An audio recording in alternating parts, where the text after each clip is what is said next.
um sermão destinado à leitura no Dia do Senhor, dia 4 de junho de 1893, proferido por Spurgeon no Tabernáculo Metropolitano em Newgate, na noite do Dia do Senhor, dia 9 de junho de 1889. E quando Jesus clamou em alta voz, disse: Pai, em tuas mãos entrego o meu espírito. E tendo dito isto, ele entregou o espírito. Lucas capítulo 23, versículo 46. Estas foram as últimas palavras de nosso Senhor Jesus Cristo. Pai, em tuas mãos entrego o meu espírito. Pode ser instrutivo se eu lembrar a você que as palavras de Cristo na cruz foram 7, chamando cada um de seus gritos ou declarações pelo título de uma palavra que falamos das 7 últimas palavras do Senhor Jesus Cristo. Deixe-me ensaiá-los em sua audiência. A primeira, quando pregaram na cruz, foi: Pai, perdoa-lhes, pois eles não sabem o que fazem. Lucas preservou essa palavra mais tarde, quando um dos 2 ladrões disse a Jesus: Senhor, lembra-te de mim quando entrares no teu reino. Jesus disse-lhe: Em verdade te digo, hoje estarás comigo no paraíso. Isso também Lucas preservou cuidadosamente. Mais adiante, nosso Senhor, em sua grande agonia, viu sua mãe com o coração partido, parada junto à cruz e olhando para ele com amor e tristeza indescritíveis, e disse-lhe: Mulher, eis o teu filho. E ao amado apóstolo: Eis aí tua mãe. E assim ele providenciou um lar para ela quando ele próprio deveria partir. Esta declaração só foi preservada por João. A quarta e central das 7 palavras foi Eloi, Eloi, lama sabachthani, que é: Deus meu, por que me desamparaste? Este foi o ápice de sua dor, o ponto central de toda sua agonia, aquela palavra mais terrível que já saiu dos lábios do homem, expressando a quintessência da agonia excessiva, que é bem colocada em 4º lugar, como se precisasse de 3 palavras antes dela e 3 palavras depois dela como seu guarda-costas. Falar de um homem bom, um filho de Deus, abandonado pelo seu Deus. Essas palavras central das 7 encontrada em Mateus e em Marcos, mas não em Lucas ou João. Mas a 5ª palavra foi preservada por João, isto é: tenho sede, mais curta, mas não a mais nítida de todas as palavras do Mestre, embora sobre um aspecto corporal, talvez a mais nítida de todas. João também tesourou outra fase muito preciosa de Jesus Cristo na cruz, que é a palavra maravilhosa: está consumado. Essa foi a última palavra: está consumado, a reunião de toda a obra de sua vida, pois ele não deixou nada por fazer, nenhum fio foi deixado desfiado, todo o tecido da redenção foi tecido, como suas vestes, de cima para baixo foi finalizado com perfeição. E então, depois de ter dito: está consumado, ele pronunciou a última palavra de todas: Pai, em tuas mãos entrego o meu espírito, que tomei como texto esta noite, mas ao qual não irei imediatamente. Muito tem sido dito sobre esses 7 clamores da cruz por diversos escritores, e embora eu tenha lido o que muitos deles escreveram, não posso acrescentar nada ao que eles disseram, pois eles se deliciaram em insistir nesses 7 últimos clamor, e aqui os escritores mais antigos do que seriam chamados de escola romana não devem ser superados, mesmo pelos protestantes em sua intensa devoção a cada letra das últimas palavras de nosso Salvador. E às vezes revelam novos significados mais ricos e mais raros do que qualquer outro que tenham ocorrido às mentes muito mais frias dos críticos modernos, que são geralmente muito abençoados com olhos de toupeira, capazes de ver onde não há nada para ser visto, mas nunca é capaz de ver quando há algo que vale a pena ver. A crítica moderna, como a teologia moderna, se fosse colocada no jardim do Éden, não veria uma flor. É como o círico que explode e queima, não tem orvalho nem unção. Na verdade, é exatamente o oposto dessas coisas preciosas e prova ser uma bênção para Deus e para os homens.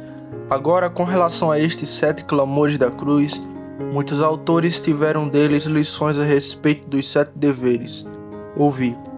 Quando nosso Senhor Jesus disse: Pai, perdoa-lhe, na verdade, ele nos disse: perdoa teus inimigos. Mesmo quando eles usarem maliciosamente lhe causarem uma dor terrível, esteja pronto para perdoar. Seja como o sandalo que perfuma um machado que o derruba. Seja todo gentileza, bondade e amor. e seja este a tua oração: Pai, perdoa-lhe. O próximo dever é retirado do segundo clamor, a saber, da penitência e da fé em Cristo, pois ele disse ao ladrão moribundo: Hoje estarás comigo no paraíso. Você, como ele, confessou seu pecado?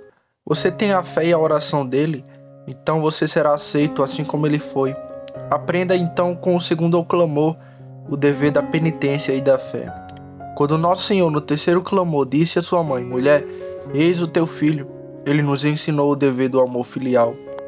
Nenhum cristão deve jamais ter falta de amor para com sua mãe, seu pai ou qualquer um daqueles que lhes são queridos pelos relacionamentos que Deus designou para nós observarmos. Pelo amor moribundo de Cristo por sua mãe, que nenhum homem aqui se desmanche esquecendo-se de sua mãe. Ela deu à luz você. Carregue-o na velhice e cuide dela com amor até o fim. O quarto clamor de Jesus Cristo nos ensina o dever de nos apegarmos a Deus e confiarmos nele. Meu Deus, veja como com ambas as mãos ele o segura. Meu Deus, por que me desamparastes? Ele não suporta ser deixado por Deus.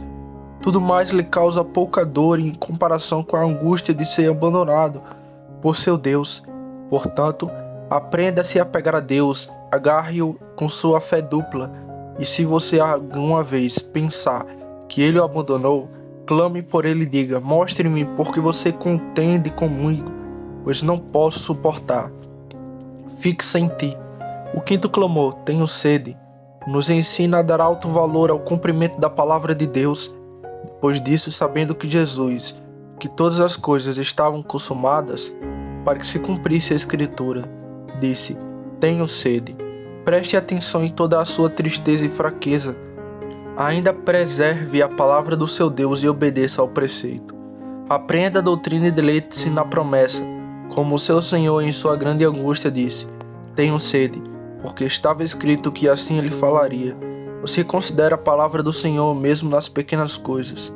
Esse sexto clamor está consumado, nos ensina a obediência perfeita. Continue cumprindo o mandamento de Deus. Não deixe nenhum comando de fora e continue obedecendo até que você possa dizer: Está consumado. Trabalhe o trabalho de sua vida, obedeça ao seu mestre. Sofra de acordo com sua vontade, mas não descanse até que possa dizer com seu Senhor: Está consumado. Terminei a obra que me deste para fazer. E essa última palavra, Pai, e tuas mãos entregam o Espírito, nos ensina a resignação. Renda todas as coisas, entregue até mesmo seu espírito a Deus conforme sua ordem. Fique quieto e entregue-se totalmente ao Senhor, e deixe que esta seja a sua palavra de ordem do primeiro ao último. Em tuas mãos, meu Pai, entrego o meu espírito. Penso que este estudo das últimas palavras de Cristo deveria interessar-lhe. Portanto, deixe-me deter-me um pouco mais sobre ele. Esses 7 clamores da cruz também nos ensina algo sobre os atributos e ofícios do nosso Mestre. São 7 janelas de ágata e portões de carbúnculo, através dos quais você pode vê-lo e aproximar-se dele. Primeiro, você o veria como intercessor. Então ele clama: Pai, perdoa-lhes, pois eles não sabem o que fazem. Você olharia para ele como rei? Então ouça sua segunda palavra: Em verdade te digo que hoje estarás comigo no paraíso. Você o marcaria como terno guardião? Ouça-o dizer a Maria: Mulher, eis o teu filho. E para João: Eis aí tua mãe. Você prescrutaria o abismo escuro das agonias de sua alma? Ouça-o clamar: Meu Deus, por que me abandonaste? Você entenderia a realidade e a intensidade de seus sofrimentos corporais? Então ouça-o dizer: Tenho sede, pois há algo de extraordinário na tortura da sede quando provocada pela febre de feridas sangrentas. Homens no campo de batalha que perderam muito sangue são devorados pela sede, e dizem-vos que isso é a pior de todas, é a pior praga de todas. Que tenho sede, disse Jesus. Veja o sofredor e o sofrimento no corpo e entenda como ele pode simpatizar com você que sofre, já que sofreu tanto na cruz. Você o veria como o consumador da sua salvação? Então ouça o seu clamor: Está consumado. Ó nota gloriosa! Aqui vê o abençoado consumidor da sua fé. E você então daria mais uma olhada e entenderia quão voluntário foi seu sofrimento? Então ouça-o dizer, não como alguém que tem a vida roubada, mas como alguém que toma sua alma e a entrega aos cuidados de outro. Pai, em tuas mãos entrego meu espírito. Não há muito a aprender com esses gritos da cruz? Certamente essas 7 notas constituem uma escala musical maravilhosa, se soubermos como ouvi-las. Deixe-me subir a escala novamente. Aqui primeiro você tem a comunhão de Cristo com os homens. Pai, perdoa-lhes. Ele fica lado a lado com os pecadores e tenta pedir desculpa por eles. Eles não sabem o que fazem. Aqui está a seguir seu poder real. Ele abre a porta do céu para o ladrão moribundo e o convida a entrar. Hoje estarás comigo no paraíso. E terceiro, observe seu relacionamento humano. Quão próximo ele é de nós. Mulher, eis aí o teu filho. Lembre-se de como ele diz. Todo aquele que fizer a vontade de meu Pai que está nos céus, esse é meu irmão e minha irmã. Ele é osso dos nossos ossos e carne da nossa carne. Ele pertence à família humana. Ele é mais homem do que qualquer homem. Tão certo quanto ele é o verdadeiro Deus do verdadeiro Deus, ele também é o verdadeiro homem do próprio homem, tomando em si mesmo a natureza, não apenas do judeu, mas também do gentil, pertencendo à sua própria nacionalidade, mas elevando-se acima de tudo. Ele é o homem dos homens, o filho do homem.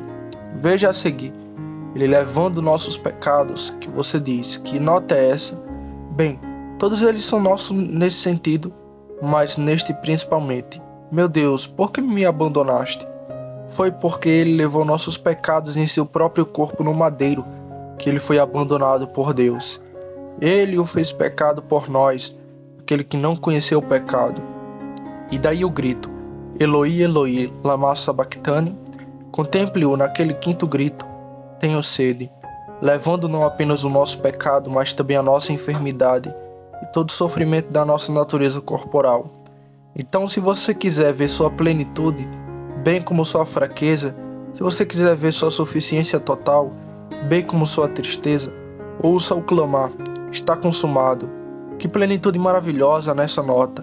A redenção será totalmente realizada, está tudo completo, está tudo perfeito, não sobrou nada, nenhuma gota de amargura no corpo de Jesus o esvaziou. Não há um centavo a ser acrescentado ao preço do resgate. Jesus pagou tudo. Contemple sua plenitude no clamor. Está consumado. E então, se você vir como ele nos reconciliou consigo mesmo, eis que ele, o homem, que foi feito maldição por nós, retornando com a bênção ao seu Pai, nos levando com ele, enquanto ele nos atrai a todos por isso. Última palavra, querida. Pai, em tuas mãos entrego o meu espírito. Agora, tanto o fiador quanto o pecador estão livres. Cristo volta ao Pai, pois está consumado. E você e eu vamos ao Pai através de sua obra perfeita. Pratiquei apenas 2 ou 3 músicas que podem ser tocadas nesta harpa, mas é um instrumento maravilhoso. Se não for uma harpa de 10 cordas, é de qualquer forma um instrumento de 7 cordas. E nem o tempo nem a eternidade serão capazes de extrair delas toda a música. Essas 7 palavras moribundas do Cristo, sempre vivo, farão melodia para nós em glória por todas as eras da eternidade. Vou agora pedir a sua atenção por um pouco de tempo para o próprio texto. Pai, em tuas mãos entrego meu espírito. Você vê nosso Senhor? Ele está morrendo e ainda seu rosto está voltado para o homem. Sua última palavra ao homem é o grito: está consumado. Ouçam todos vocês, filhos dos homens. Ele fala com vocês. Está consumado. Você poderia escolher uma palavra com a qual ele deveria dizer adeus para você na hora da morte? Ele diz para não temer que sua obra seja imperfeita, para não tremer com medo de que ela se mostre insuficiente. Ele fala com você e declara com sua última declaração: está consumado. Agora, ele terminou com você e virá o rosto para o outro lado. O trabalho do seu dia está concluído. Seu trabalho, mais do que o néclodo, foi realizado, e o grande campeão está voltando para o trono de seu Pai, e ele fala, mas não para você. Sua última palavra é dirigida ao seu Pai. Pai, em tuas mãos entrego meu espírito. Estas são suas primeiras palavras ao voltar para casa, para seu Pai, assim como está consumado. É sua última palavra quando por um tempo ele deixa a nossa companhia. Pense nestas palavras e que elas sejam também as suas primeiras palavras quando você retornar ao seu Pai. Que você fale assim com seu divino Pai na hora da morte. As palavras eram muito banais nos tempos romanos, mas não são estragadas nem por isso. Costumavam ser ditas em latim pelos moribundos, in manus tius dominius spiritum meus. Todo moribundo costumava tentar dizer essas palavras em latim, e se não o fazia, alguém tentaria dizê-las por ele. Eles foram transformados em uma espécie de feitiço de bruxaria, e assim perderam aquela doçura para nosso ouvido em latim. Mas em inglês, eles sempre permanecerão como a própria essência da música para um santo moribundo. Pai, em tuas mãos eu elego meu espírito. É digno de nota que as últimas palavras que Nosso Senhor usou foram citadas das Escrituras. Esta frase foi tirada, como ouso dizer, que a maioria de vocês sabe, do Salmo 31º e do versículo 5º. Deixe-me ler para você. Que prova é de que quão completo Cristo estava na Bíblia. Ele não era um daqueles que menosprezam a palavra de Deus. Ele estava saturado com isso. Ele estava tão cheio da Escritura quanto ao velo de Gideão estava cheio de orvalho. Ele não poderia falar nem mesmo em sua morte sem pronunciar as Escrituras. Foi assim que Davi disse: nas tuas mãos entrego meu espírito. Tu me remistes, ó Senhor, Deus da verdade. Agora, amado, o Salvador alterou esta passagem, ou então ela não teria sido adequada a ele. Você vê primeiro que ele foi obrigado para adequá-lo ao seu próprio caso, a acrescentar algo a ele. O que ele acrescentou a isso? Ora, aquela palavra Pai. Davi disse: nas tuas mãos entrego meu espírito. Mas Jesus disse: Pai, nas tuas mãos entrego o meu espírito. Abençoado o avanço. Ele sabia mais do que Davi, pois ele era mais filho de Deus do que Davi poderia ser. Ele era o filho de Deus num sentido muito elevado e especial, por filiação eterna, e por isso começa a oração com o Pai. Mas então ele tira algo disso. Era necessário que ele fizesse isso, pois Davi disse: nas tuas mãos entrego meu espírito, tu me redimiste. Nosso abençoado mestre não foi redimido, pois ele era o Redentor e poderia ter dito: nas tuas mãos entrego o meu espírito, pois redimi o meu povo. Mas isso ele não escolheu dizer. Ele simplesmente tomou a parte que lhe convinha e a usou como sua. Pai, em tuas mãos entrego o meu espírito. Ó, meus irmãos, afinal de contas, vocês não farão melhor do que citar as Escrituras, especialmente em oração. Não há orações tão boas quanto aquelas que estão cheias da palavra de Deus. Que todo o nosso discurso seja temperado com textos. Eu gostaria que fosse mais. Eles riram de nossos antepassados puritanos, porque os próprios nomes de seus filhos foram extraídos de passagem das Escrituras. Mas eu, de minha parte, preferiria ser ridicularizado por falar muito das Escrituras do que por falar muito de romances inúteis, romances com os quais tenho vergonha de dizê-lo. Muitos sermões hoje em dia são recheados, sim, recheados de romances que não são adequados para serem lidos por homens decentes e que são encobertos até que mal se saiba se está ouvindo sobre um evento histórico ou apenas sobre um evento histórico. Peça de ficção, de cuja abominação, bom, Deus livra-nos. Então, você vê quão bem o Salvador usou as Escrituras e como desde sua primeira batalha com o diabo no deserto até sua última luta contra a morte na cruz, sua arma sempre foi: está escrito. Agora estou chegando ao texto em si e vou pregar sobre ele por um período muito curto. Ao fazer isso, em primeiro lugar, aprendemos a doutrina deste último grito da cruz. Em segundo lugar, pratiquemos o dever. E em terceiro lugar, aproveitemos o privilégio. Primeiro, aprendamos a doutrina do último clamor de Nosso Senhor na cruz. Qual é a doutrina desta última palavra de Nosso Senhor Jesus Cristo? Deus é seu Pai e Deus é nosso Pai. Aquele que disse Pai, não disse para si mesmo, Pai nosso, pois o Pai é o Pai de Cristo no sentido mais elevado do que o nosso. Mas ainda assim, Ele não é mais verdadeiramente o Pai de Cristo do que o nosso. Pai, se acreditamos em Jesus, todos vocês são filhos de Deus pela fé em Cristo Jesus. Jesus disse a Maria Madalena: subo para meu Pai, vosso Pai, e ao meu Deus que é o vosso Deus. Acredite na doutrina da paternidade de Deus para com seu povo.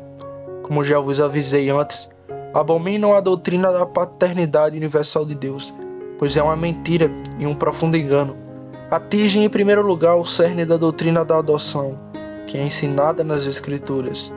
Pois como pode Deus adotar homens se todos eles já são seus filhos? Em segundo lugar, atinge o cerne da doutrina da regeneração, que certamente é ensinada na palavra de Deus. Agora, é pela regeneração e pela fé que nos tornamos filhos de Deus. Mas como pode ser isso se já somos filhos de Deus? A todos quanto receberam, deu-lhe o poder de se tornarem filhos de Deus, sim, aos que creem no seu nome, os quais não nasceram do sangue nem da vontade da carne, nem da vontade do homem, mas de Deus. Como pode Deus dar aos homens o que pode de se tornarem seus filhos, se eles já o possuem? Não acredite nessa mentira do diabo, mas acredite nesta verdade de Deus, para que Cristo e todos que estão pela fé viva em Cristo possam se regozijar na paternidade de Deus. A seguir, aprenda esta doutrina, que neste fato reside nosso principal conforto. Em nossa hora de angústia, em nosso tempo de guerra, digamos: Pai. Você percebe que o primeiro grito da cruz é como o último. A nota mais alta é como a mais baixa. Jesus começa com: Pai, perdoa-lhes, e termina com: Pai, nas tuas mãos entrego o meu espírito. Para ajudá-lo em um dever severo como o perdão, clame: Pai. Para ajudá-lo no sofrimento e na morte, clame: Pai. Sua principal força reside em ser verdadeiramente filho de Deus. Aprenda a próxima doutrina, que morrer é voltar para a casa do nosso Pai.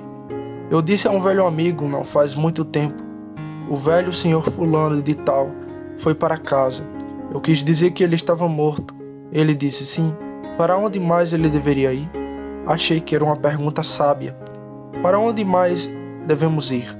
Quando ficarmos grisalhos e nossos trabalhos diários terminar, para onde devemos ir senão para casa? Assim, quando Cristo disse: está consumado, ele quis dizer que sua próxima palavra é Pai.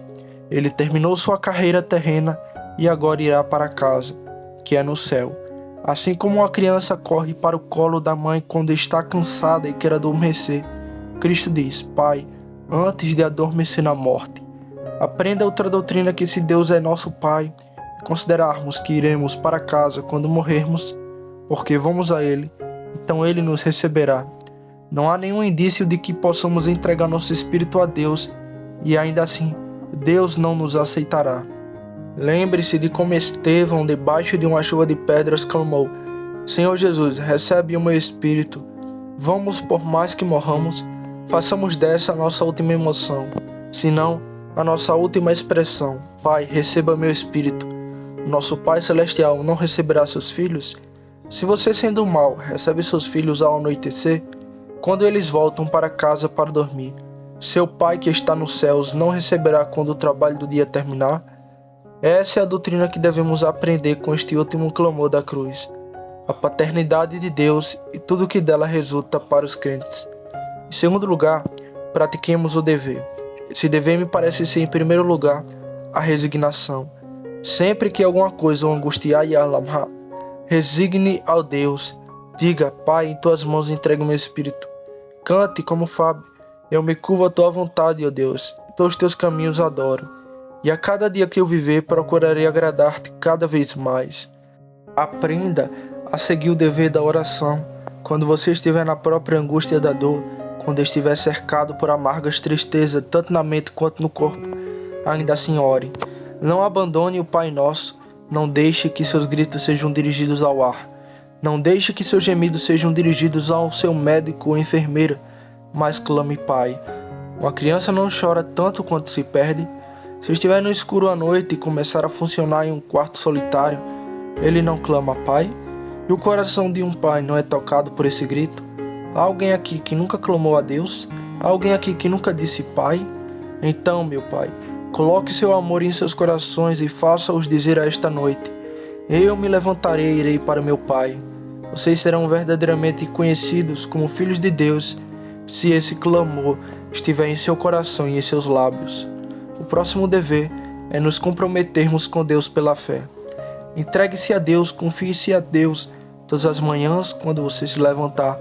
Coloque-se sobre a custódia de Deus. tranque-se, por assim dizer, na caixa da proteção divina.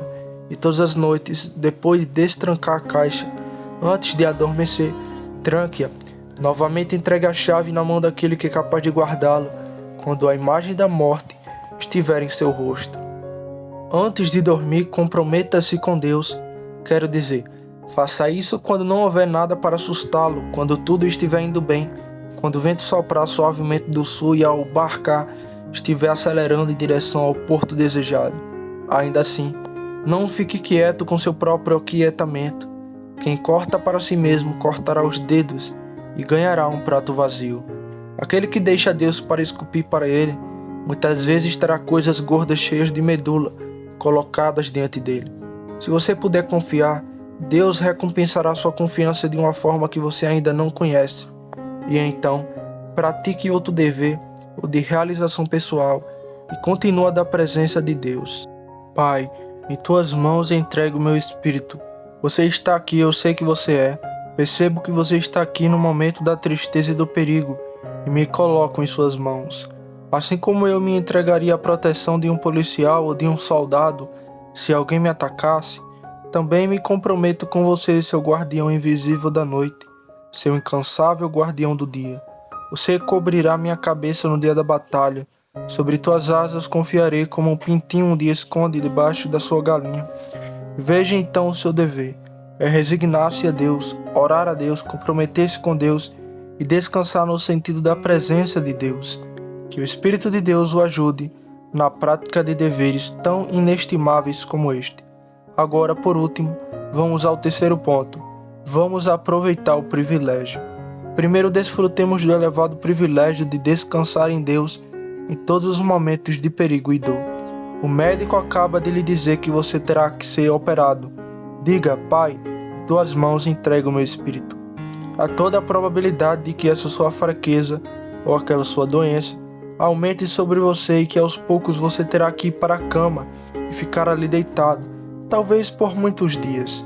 Então diga, Pai, em tuas mãos entrego o meu espírito.